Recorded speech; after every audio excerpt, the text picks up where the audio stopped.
Assalamualaikum warahmatullahi wabarakatuh.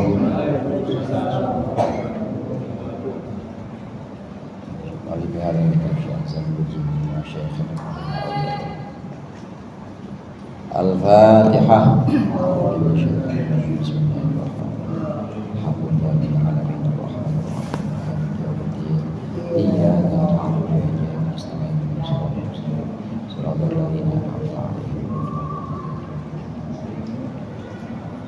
Bismillahirrahmanirrahim. Alhamdulillah muallimil tullabi wa musahhilil khairi liman yata'allamu. Thumma assalatu wassalamu ala nabi wa alihi wa sahbihi jayu'udhum.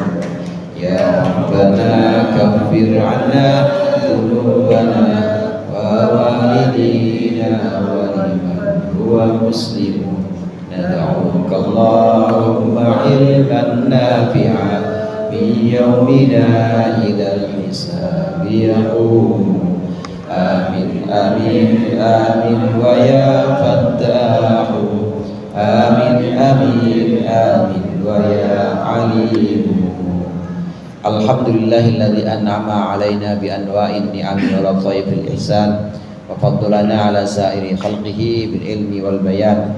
Wassalatu wassalamu ala sayyidina Muhammadin al-mab'uthi bi khairil milali wal adyan wa ala alihi wa ashabihi buduri ma'alimil irfan wa syumusi awamli fil irfan. Amma ba'du, fa inna asdaqal hadithi kitabullah wa khairul hadi hadi Muhammadin sallallahu alaihi wasallam wa syarrul umuri muhdatsatuha wa kullu muhdatsatin bid'ah wa kullu bid'atin dhalalah. Segenap jamaah Masjid Al-Mujahidin, bil khusus para asatidz, para hujjaj dan segenap orang tua hadirin sekalian yang dirahmati Allah dan yang berbahagia. Alhamdulillah malam hari ini kita berkumpul kembali melanjutkan pengajian rutin kita, mengaji kitab Ta'limul Muta'allim. Mudah-mudahan hadirnya kita di sini di masjid ini mendapat ridha Allah, dan yang akan kita pelajari menjadi ilmu yang bermanfaat dunia akhirat. Amin ya rabbal alamin.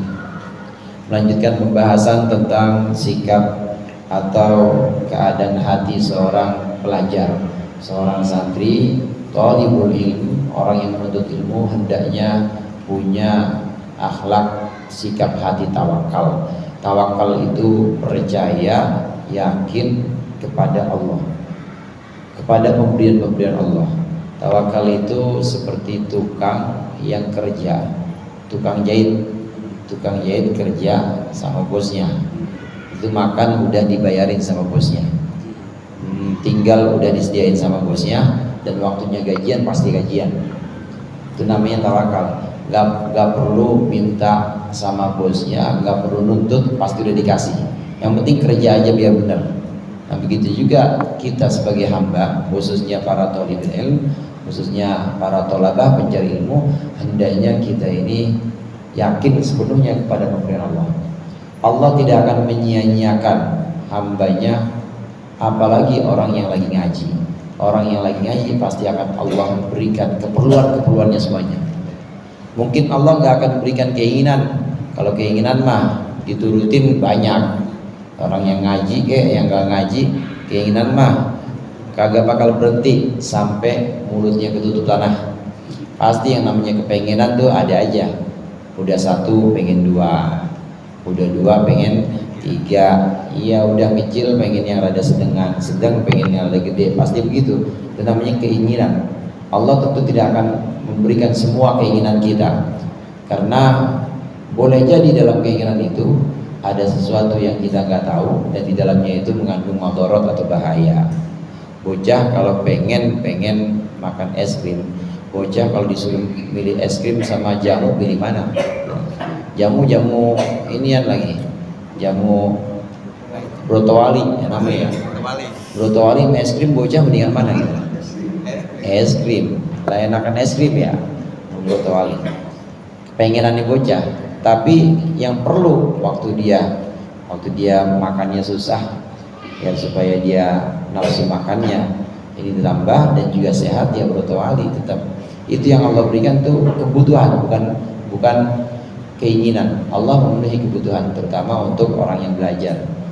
Nah, yakinlah bahwa Allah akan memenuhi kebutuhan kita, orang-orang yang bergelut dengan ilmu. Ini yang namanya tawakal. Seperti tukang tadi, udah pasti dijamin makannya, tempat tinggalnya juga di rumahnya si bos, di rumah majikannya. Waktunya gajian ya pasti gajian. Udah nggak usah pakai demo, unjuk rasa, minta gajian, pasti dikasih sama bosnya. Itu namanya tawakal. Kita juga begitu. Kita yang menuntut ilmu nggak usah bersedih atau nggak usah prihatin terhadap jatah atau prihatin terhadap pembagian Allah kepada kita. Pasti akan Allah bagi, tidak Allah sia-siakan. Nah, ini melanjutkan pembahasan tentang tawakal ini ada di halaman 35. Betul Pak? Apa 34? 34 bawah kali ya? 34 bagian bawah. Bismillahirrahmanirrahim. Qala al-muallif rahimahullah wa nafa'ana bihi wa bi 'ulumihi fid dharain amin. Fayambagi likulli ahadin ayyushghila nafsahu bi 'amalil khairi. Maka seyogianya untuk setiap orang ayyushghila nafsahu, dia sibukkan dirinya bi 'amalil khairi, dengan perbuatan-perbuatan baik, hatta la tashtagila nafsahu bi hawaha, sehingga dirinya tidak sibuk, hatta la tashtagila nafsuhu bihawaha, sehingga dirinya tidak sibuk bihawaha, dengan keinginan-keinginannya. Hendaknya semua orang, baik pelajar maupun bukan pelajar, santri maupun bukan santri, hendaknya sibuk dengan perbuatan baik. Kalau kita udah sibuk dari pagi, bangun subuh jamaah, habis jamaah ngederas ya barang 3 ain, habis ngederas nanti kita zikir la ilaha illallah sampai matahari terbit. Nanti matahari terbit, di depan ya di emperan rumah, di pelataran ada yang kotor ya kita sapu-sapuin. Nanti udah selesai itu badan rada keringetan, nabun dulu ya, nabun. Habis nabun dulu, kumpulin daun, udah nggak boleh ya sekarang, dilarang. Pokoknya bersih-bersih. Udah selesai semua, kira-kira jam setengah 8, jam 8-an keringetan nih, mandi siap-siap duha. Itu kalau badan kita, kalau diri kita disibukkan dengan perbuatan-perbuatan baik dari subuh terus sampai zuhur, dari zuhur sampai asar, pasti tidak akan sempat untuk ngomongin orang, nggak bakal sempat buat gibah, nggak bakal sempat buat godain perempuan, nggak bakal sempat buat main judol, nggak bakal sempat orang banyak. Kebaikan-kebaikan itu ada di depan mata dan bisa kita lakukan. Kan Rasulullah bilang menyingkirkan duri aja itu kebaikan, apalagi ini menyingkirkan pabrik duri, menyingkirkan yang lebih besar lagi, di jalanan, di masjid. Berbuat baik, amalan-amalan baik itu ngampar di mana aja ada. Nah, kalau kita menyibukkan diri kita dengan perbuatan baik, maka diri kita atau nafsu kita tidak akan kober, tidak akan kopenan dia ngurusin keinginan-keinginan yang sifatnya rendah. Ya pengen tidur atau pengen makan banyak, terus makan banyak enaknya kipas angin, kalau nggak kipas angin AC, tidur pasti nggak kober atau nggak kopenan buat ngurusin yang begituan.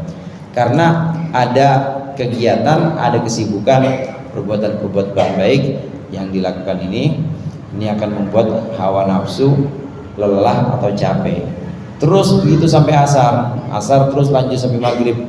Ya kalaupun antara zuhur atau asar ini pengen tidur, pakaiin waktu sebentar aja, tidur siang.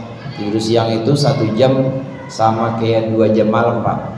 Jadi 1 jam udah cukup aja. Setengah jam itu sama kayak 1 jam malam. 1 jam sama kayak 2 jam malam. Jadi udah cukup tidur siang itu. Gak usah banyak-banyak. Orang kalau tidur siangnya banyak, bangunnya kayak orang Palongo. Kurang sama, bingung gitu ya. Diajak ngomong susah banget ininya, susah banget onnya. Sejam mulai siap-siap asar. Nanti dari asar sampai maghrib, begitu terus. Karena tidurnya sedikit, ntar jam setengah 9, karena siangnya tidur dikit, udah gitu capek juga. Setengah 9, jam 9-an pasti udah lobet, pasti udah mulai butuh dicas, tidur dah tuh jam 9. tidur, nggak usah ikut-ikut yang lain, nggak usah ikut-ikut santri-santri atau pelajar-pelajar lain yang lagi pada main bola malam-malam. Santri mah asal dia lihat mainan dimain aja kalau nggak ada kegiatan. Ada yang keluar jajan, enggak, dia mah enggak, jam 9 dia udah siap-siap tidur. Nanti teman-temannya belum pada bangun, jam 3 dia udah bangun duluan. Enak mandi jam segitu, enggak antri. Orang-orang mandi mah sebelum subuh jam 4, setengah 4 antri pasti, atau pas subuh pasti antri itu. Tapi kalau dia bangun duluan enggak. Ini menyibukkan diri dengan kegiatan baik, maka hawa nafsu tidak akan mampu atau tidak akan sempat untuk memenuhi keinginan-keinginannya, keinginan-keinginan yang sifatnya rendah. Wala yahtamul aqilu wala yahtamu, dan hendaklah tidak memperhatikan, tidaklah dia memperhatikan al-aqilu, siapa orang yang berakal, yang berdunia untuk urusan dunia. Liannal hamma wal huzna, karena sesungguhnya keprihatinan, wal huzna dan kesedihan, la yaruddu musibatan, tidak akan menolak musibah, wala yanfa'u, dan tidak akan memberi manfaat, bal yadurru al-qalba wal aqla wal badana, tetapi bahkan bisa madarat, bisa memberikan madarat terhadap hati, akal dan badan. Wa yukhillu, dan akan yukhillu itu mencacati atau membuat cacat. Yukhillu akan merusak bi amalil khairi, perbuatan-perbuatan baik. Wa yahtammu bil akhirah, seorang pelajar, seorang yang sedang bergelut dengan ilmu, kayak kita lagi pada ngaji nih, ini hendaklah tidak prihatin, tidak memperhatikan dengan sungguh-sungguh urusan dunia. Karena keprihatinan terhadap urusan dunia, kesedihan terhadap urusan dunia, ini tidak akan menolak musibah dan juga tidak akan memberikan manfaat, malah bikin butek hati, Pak. Malah bikin hati itu makin keruh. Kita sedih, kiriman belum datang misalnya kalau santri ya, atau yang ngajinya ngaji kayak di sini santri Kalong, yang malam ngaji tapi pagi ya kerja, belum gajian, kebutuhan banyak. Ini hati kita sedih, sedih dibawa masuk ke dalam hati. Hati kita khawatir, galau dibawa masuk ke dalam hati.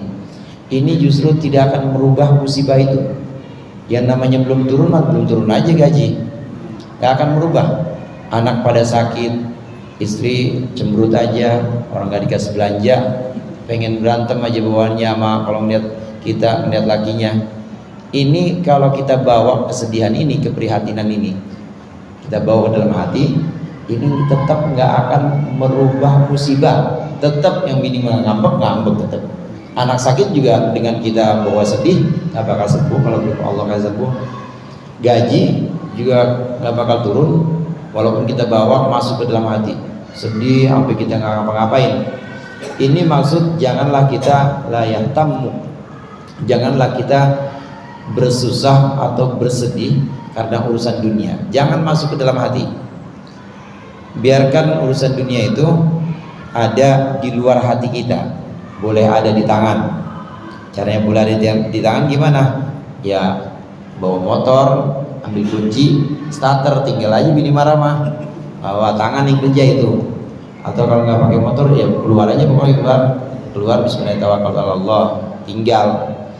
Atau kalau nggak seperti itu, anak sakit ya yang kerja badan, jangan terus malah sedih di kamar diam aja, jangan, tapi badan yang kerja.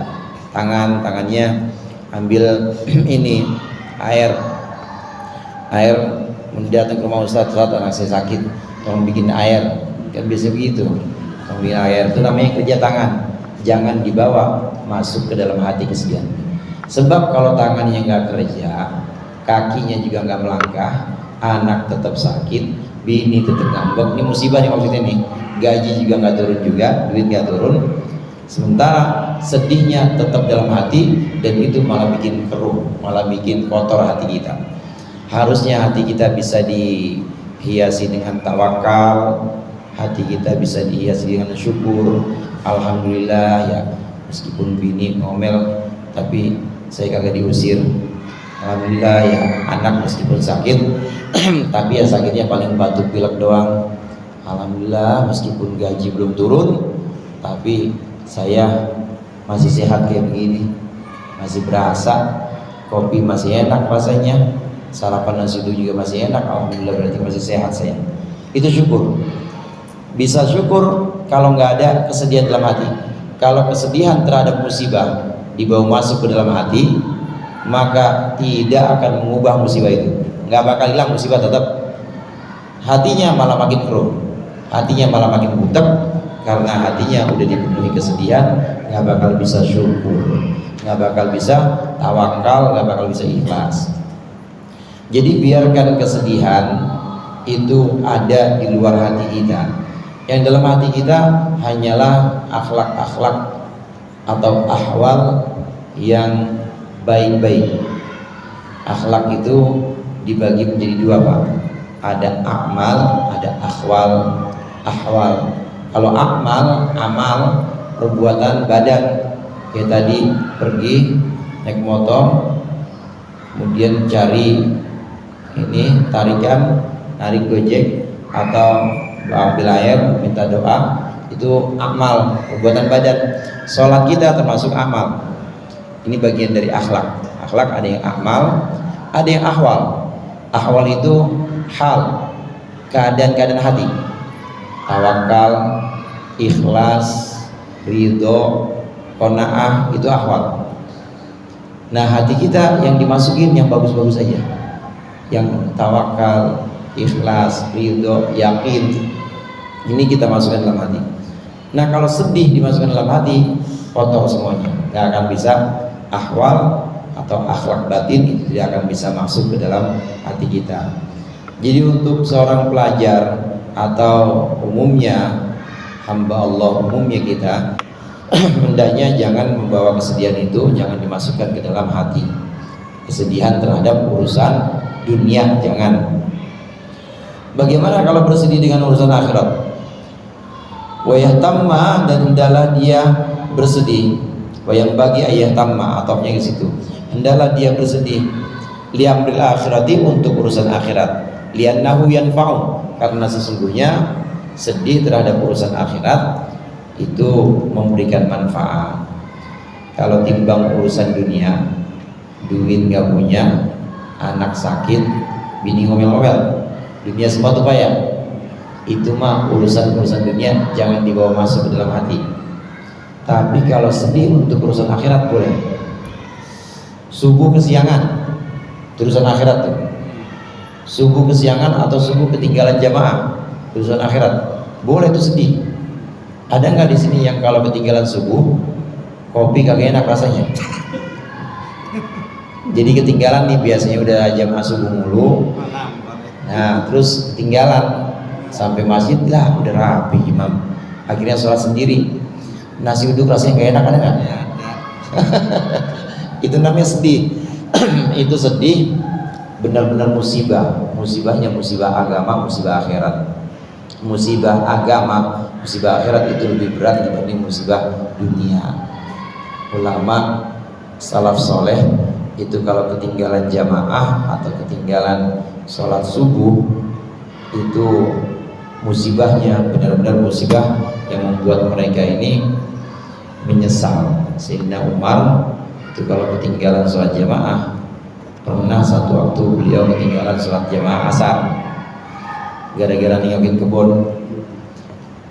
Begitu selesai nengokin kebunnya, tanahnya, sampai di masjid udah selesai sholat asar, maka dia kafaroh, dia membuat satu menghapus dosa untuk menebus, bukan dosa sih istilahnya di sini, untuk menebus kekuranganku karena aku nggak sholat jamaah, maka kebun yang barusan saya tengok saya kasih buat fakir miskin. Gitu tuh Pak, karena itu musibah agama. Demi menghapus dan juga menambal musibah agama, maka rela kontrakan dikasih buat orang satu. Ada nggak yang begitu? Untuk Sayyidina Umar. Musibah agama, musibah akhirat boleh kita bersedih, masuk ke dalam hati boleh. Tapi kalau musibah dunia, jangan dibawa masuk ke dalam hati. Jangan, biarkan di luar aja. Yang kerja anggota badan kita aja. Hati kita jangan dimasukkan kesedihan, tapi masukkanlah akhlak-akhlak yang baik seperti tawakal, ridho, dan lain sebagainya. Jadi bagaimana bersedih untuk urusan dunia? Nggak boleh masuk ke dalam hati. Urusan akhirat boleh, silakan bersedih untuk urusan akhirat. Terus bagaimana wa amma qauluhu alaihi salatu wassalam, adapun sabda Nabi alaihi salatu wassalam, inna minadz dzunubi dzunuban, inna minadz dzunubi dzunuban la yukaffiruha illa hammul ma'isyah. Kata Rasulullah, sesungguhnya sebagian dari dosa itu ada dosa-dosa la yukaffiruha, yang tidak akan bisa menghapusnya illa hammul ma'isyati, kecuali keprihatinan hidup, keprihatinan ma'isyah atau pencarian. Adapun ucapan sabda Nabi ini fal muradu minhu, maka yang dimaksud dari ucapan Nabi itu adalah qadru hammin, sekedar atau seukuran keprihatinan, la yukhillu bi amalil khairi, yang tidak akan merusak perbuatan baik, wala yushghilul qalba, tidak akan menyibukkan hati, syughlan yukhillu, dengan kesibukan yang bisa merusak, bihdharil qalbi, menghadirkan hati di salat, di dalam salat. Fa inna dzalika, maka sungguhnya fa inna dzalikal qadra, fa inna dzalikal qadar, fa inna dzalikal qadra, maka sungguhnya qadar aja, fa inna dzalikal qadara, maka sungguhnya kadar itu, minal hammi wal qasdi, yakni keprihatinan dan juga qasad atau tujuan, niat, itu min a'malil akhirati, termasuk amal akhirat. Kalau tadi disebutkan tidak boleh kita bersedih untuk urusan dunia, jangan dibawa masuk ke dalam hati kesedihan itu, jangan sampai kita sedih cuma gara-gara nggak punya uang, cuma gara-gara urusan anak pada sakit, jangan.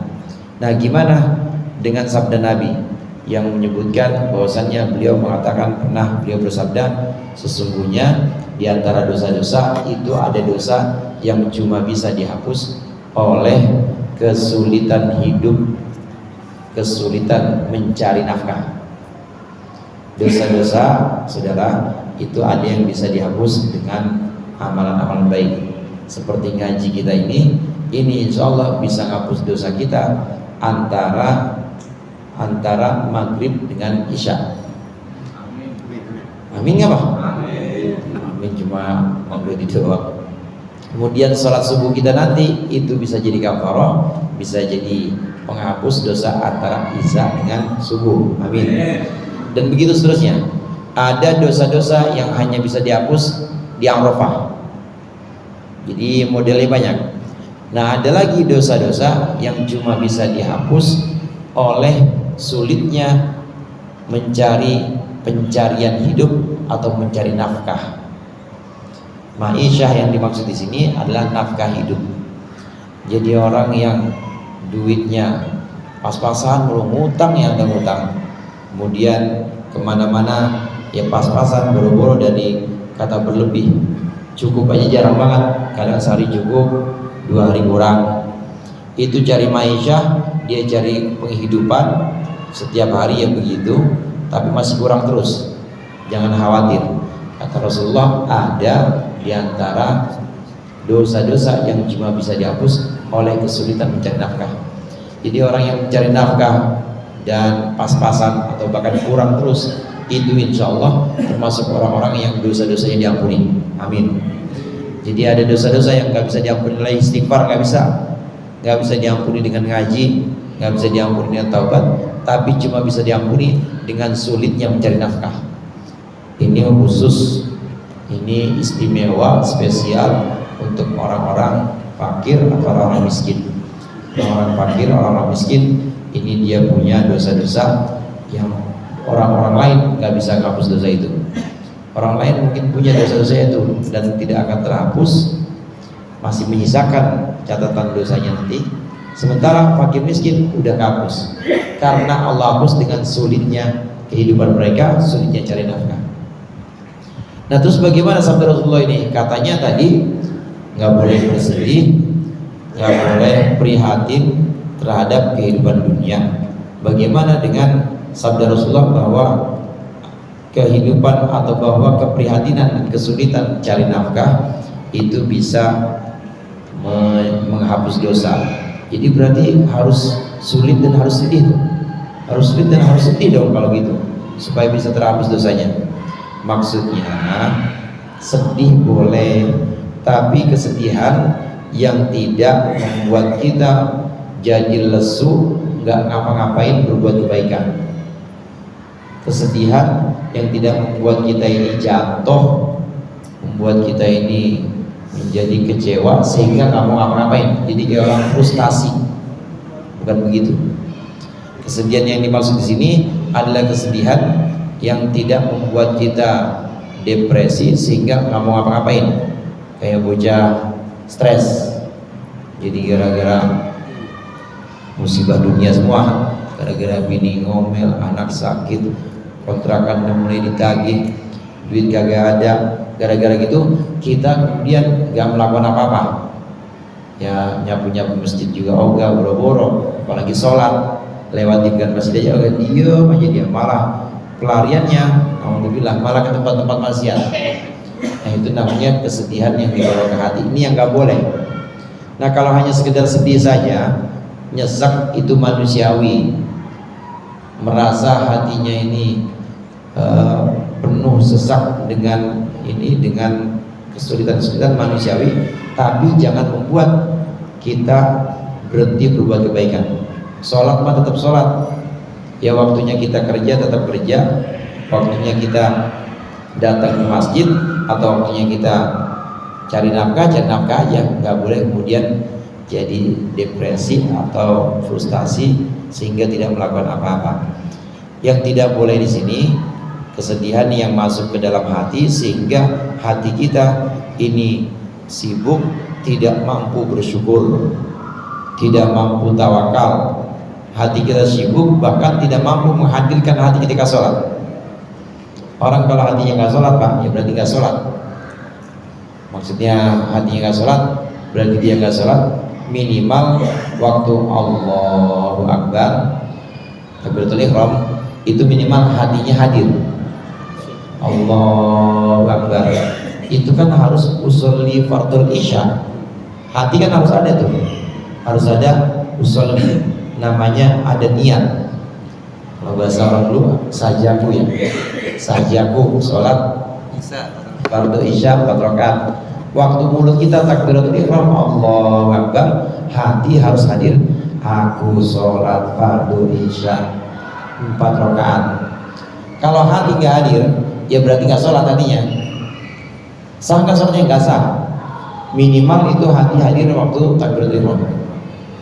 Nah, kesedihan dunia, kesedihan terhadap sulitnya cari nafkah, sulitnya urusan keluarga dia, urusan anak, itu jangan sampai sedih yang kemudian dia waktu sholat kagak bisa niat, akhirnya dia kagak sholat. Waktunya kewajiban dia sholat, dia tidak bisa menghadirkan hati. Jangan seperti itu. Jangan kesedihan-kesedihan ini kemudian membuat dia itu tidak bisa sholat, dia itu tidak bisa melakukan perbuatan-perbuatan baik. Karenanya guru-guru sufi, guru-guru mursyid itu mengajarkan kita untuk sering-sering menyebut nama Allah, Allah, Allah, Allah, Allah, Allah. Ada yang caranya seiring detak jantung, Allah, Allah. Jantung itu di sini Pak.